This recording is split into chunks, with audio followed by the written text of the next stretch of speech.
Hi, good morning everybody. This is Mario again. We're here in Talisay, Cebu. And again, I have Oscar.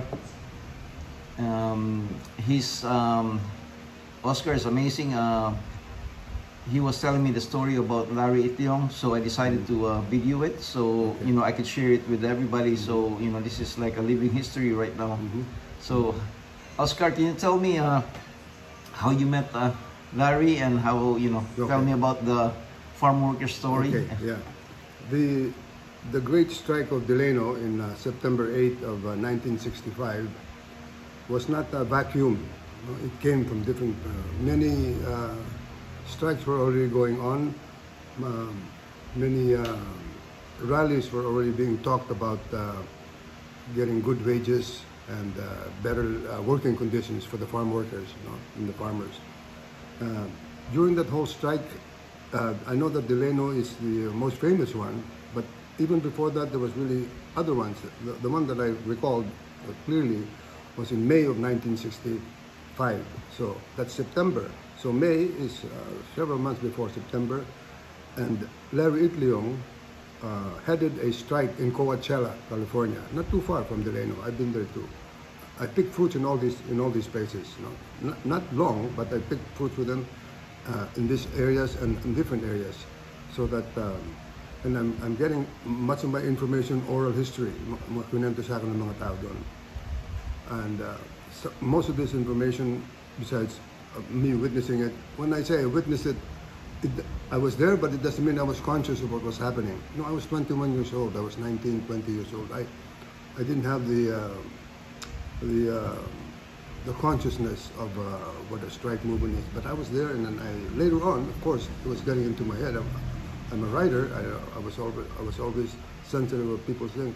So I put this together later on. Now, one of the sources that was there was this person still alive. Maybe we can interview him later. His name is Sid Vallador, a good friend of mine in San Francisco. Sid Vallador was a basketball player, so was I. I was younger than him. He was older than me. And is he Filipino? yes, he's Filipino, and he lives in Pleasanton, California, not too far from San Francisco Bay. So when we have chance, we should talk to him too. I'm just saying it to remind you Okay, later. okay. And when you talk to him, he doesn't stop. He drove from LA. I drove from San Francisco to LA. He didn't stop talking to me. But anyways, so during Coachella time, it was a successful strike that Larry Itliong headed. And Larry Itliong, I was telling you earlier, was the leader of many people, not just Filipinos. Although he was a leader among our people, Arab, blacks, Mexicans, Filipinos, whites, many of the farm workers was hanga kay Larry Itliong, because Larry knew how to talk to all of them. But the Filipino members that was following Larry was mga 1,500. That's the amount that struck in Delano on September 8th. Cesar Chavez had about 3,000 followers at the time. Marami sila. And the farmers were threatened by all the numbers that we had. But it was Larry who put together this, and he put it together during Delano. The strike of Delano, the farmers was expecting Larry Itliong and the farm workers having a strike in Delano because they were successful in Coachella. So darating na sila sa Delano. So they girded themselves and made sure and told them, we're not going to give in what Coachella won. And Larry told the Filipinos, nag-meeting sila sa Filipino Community Hall. I was there once or twice. I didn't know what was going on, daming tao. But that Filipino Community Hall was where the Mexicans also had their meetings for the strikes. But it was decided for September 8th, being successful in that May, that same year in Coachella, was December, that we were going to go on strike. I think that meeting that decided it was a Sunday was, but that next day we were going to go on strike. They voted, but the Filipinos voted, and they wanted. Larry said, "Let me talk to Cesar Chavez because marami sila." Larry knew the techniques and how to manage a strike.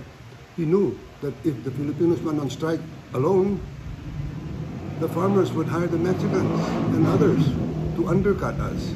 So, talo na naman tayo, talo na. So he made sure that he was going to go to Cesar Chavez and explain to him this situation. And Cesar Chavez, when are you going to go? Cesar Chavez said, when do you plan to go on strike? Larry said, bukas na, tomorrow, June. Chavez said, no, we're not ready. We cannot go. We're not, we're not like you. You're seasoned labor worker. I have 33,000, but we're gonna go. Well, I can't. So he said no. Larry a little bit disappointed, of course, but so that when we struck in September 8th of 1965, only Filipinos struck. Now, maybe some Arab and others, but the Cesar Chavez did not join us until 10 days later, and he was convinced by Dolores Huerta and his wife Helen. Larry knew Dolores Huerta. He worked with Dolores before. So Larry talked to Dolores? Yes, and Dolores talked to Cesar's wife, and convinced them to join the strike. And about 10 days later, I think, they joined, and and that's how the farmers really got threatened, and it became, tagal. We boycotted grapes. They didn't just strike. They boycotted grapes all over the U.S. All over, and years. It went through the universities, UC Berkeley, San Francisco State, nag-strike kami lahat, so that every time we would see grapes, we would make them feel bad, don't buy that stuff. So it was successful after so many years. They got it. Now, in my assessment of it is that Manong Larry had the gift of PR. He wasn't a quesas or anything. In fact, he talked rough. The other partner that he had, Philip Veracruz, was a little bit more diplomatic in his convincing other people. But Manong Larry had a cigar. Yeah. He would cuss people out, and he would tell them, "There's no way I'm going to do." So, but the two of them formed a pretty good teamwork.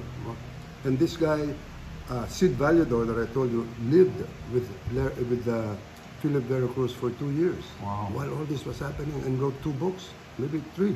He's still writing. So that's why we need to talk to him before he goes, because he's older than me. So about 85. Oh my God. Yeah.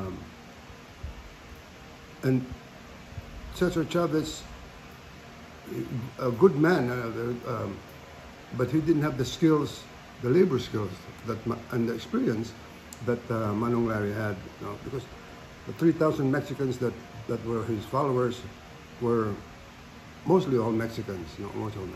But Larry's followers were, like I told you, all different races.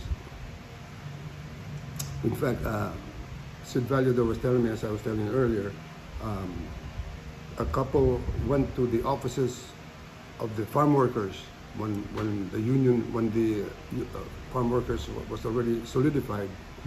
A couple went and passed by Cesar Chavez's office, passed by Dolores Huerta's office, and went straight to Larry Igliong's office. Mexican couple, young couple, and asked Manong Larry to be the ninong of the wedding in Mexico. And of course, Manong Larry went to them in Mexico and got married. To me, they could have gone to Dolores Huerta, they could have gone to Cesar Chavez, but they went to Larry.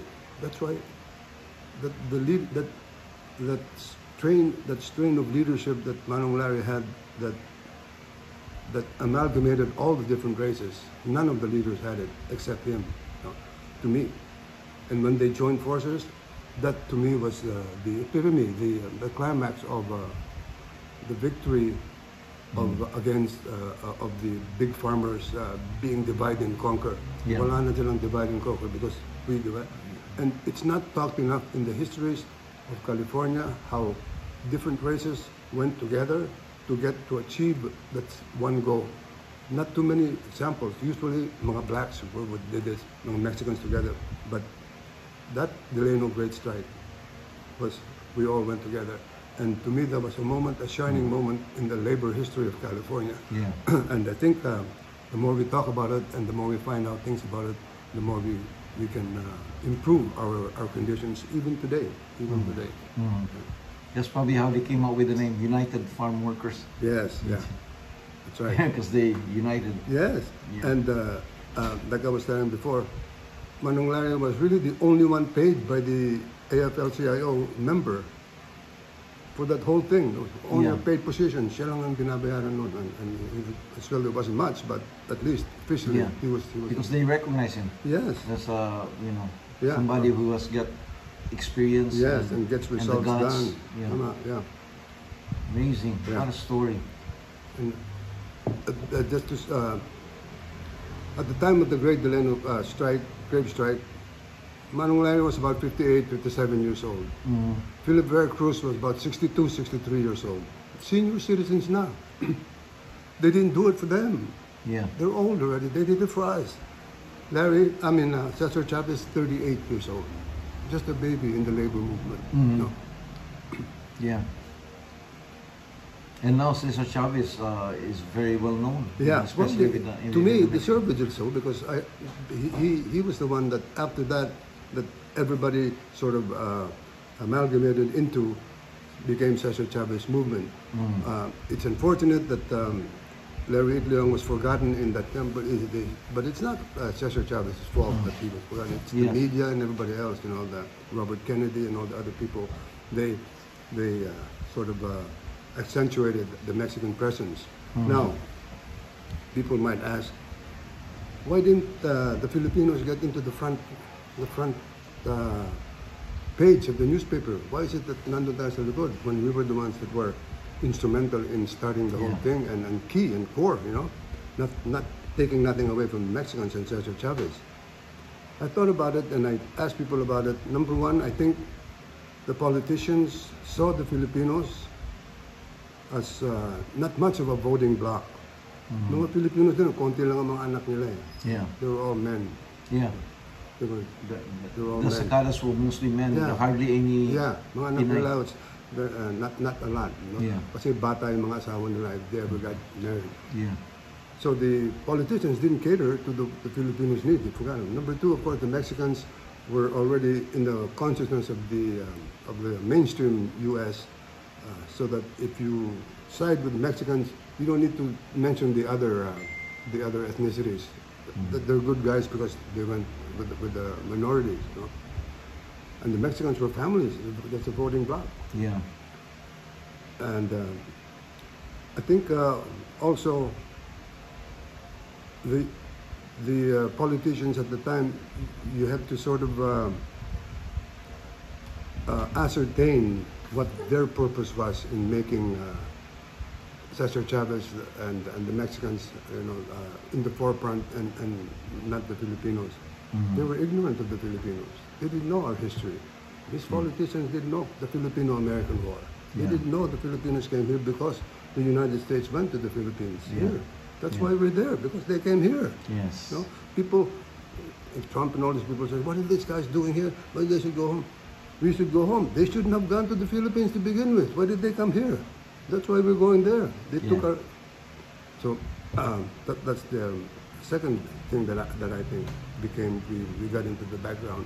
But to divide the Mexicans and the Filipinos is not the correct assertion of that thing. In fact, it was a moment of glory that we all joined. Yes.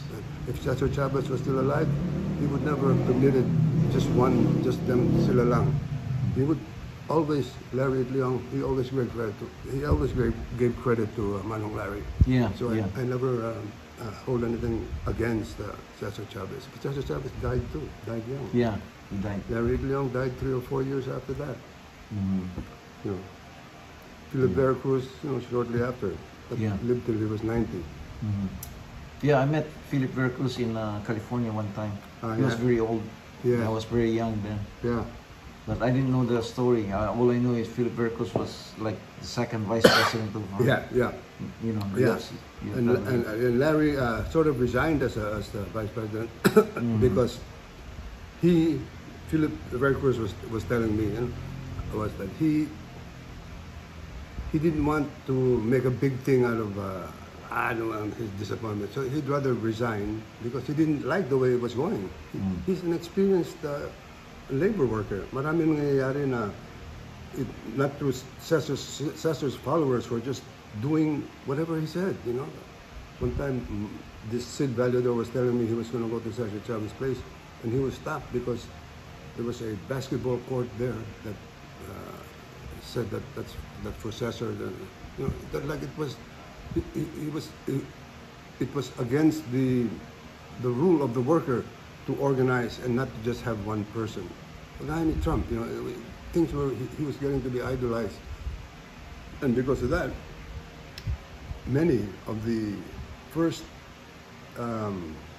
cabinet, quote unquote, of the Farm Workers Union, they all resigned 2 years after Chavez took over and after Larry left.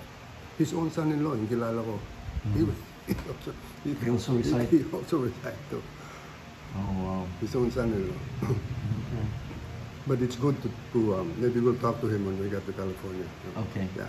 There was also a time that it got controversial. The Chavez, I don't know if you heard about it, but Chavez went to the Philippines. Went to the Philippines. And they wine and dine him there. they went and dined him Marcos, there. they wine and dine him. Then he came back becoming very pro-Marcos. Yeah, you see that it came back like a stain in his name because of the labor movement. But you see, to me, you know, I looked at that too, and I talked to Paul, Cesar's son, and Cesar's son-in-law, Richard Ibarra is his name, and they told me something that's not in the history books, you know, and because I knew there was something else besides that. Now, I don't know if you know Andy Imutan. Out of this Philip Veracruz, Larry Leong, there was also Gines, Gines. Marami mga Pilipino na Indian descent. And there was one Andy Imutan, Stockton, Andy Imutan. Andy Imutan favored Chavez going to the Philippines. So he also was blacklisted a little bit by the Filipino community because of that, you know, by the laborers. So I asked about it. Cesar Chavez went to the Philippines with the blessings of Imutan because he was going to see Luis Taruk. He was going to see Luis Taruk, the most famous labor organizer in all of Asia. Luis Taruk, I got to meet him one time, never made one centavo of profit from anybody. He fought, you know, he was hooked, you know, he fought the government, he did this.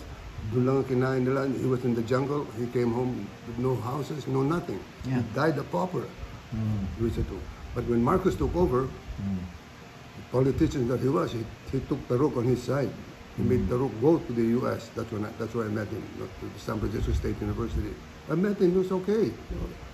It's just that he was telling me, Taruk, what we have these guys, Marcos as a government. You know, we'll have to do the best we can with what we have. Because we can't wait for another guy that's going to be on our side. Even though this guy's on our side, we got to work with him, you know. And that's what he was saying. But he has to. We have to educate him too. Taruk was saying, and he never made any money, Taruk. So I trusted him. But most people said that he went there.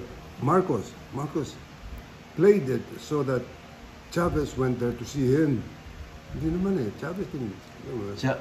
Chavez went to connect with the Filipino labor movement, but Marcos Marcos took over, knowing that Chavez is... That's right, yeah. He knew. So I wonder, because I know that Marcos wine and dine Chavez. I wonder if he also gave him money. I'm just... I wonder, yeah. I wonder. In Stockton, I could sort of, but I don't think so, because... you could see if he gave him money. I mean, you could see when he uses it. He never had any. I don't think. Maybe he offered. I'm sure. Oh, okay. I would have taken the money. I would have taken the money, use it for something else. Well, this is a very good. So, were you able to meet Cesar Chavez too? Yes, Cesar Chavez in a grocery store in Delano. Marami akong kilala. Alaska. You know, my foreman in Alaska is from Delano. Most of the crew that I work with from Delano. Delano. And when I visited them, andun si Cesar Chavez. I was during the gambling. I was playing poker with him.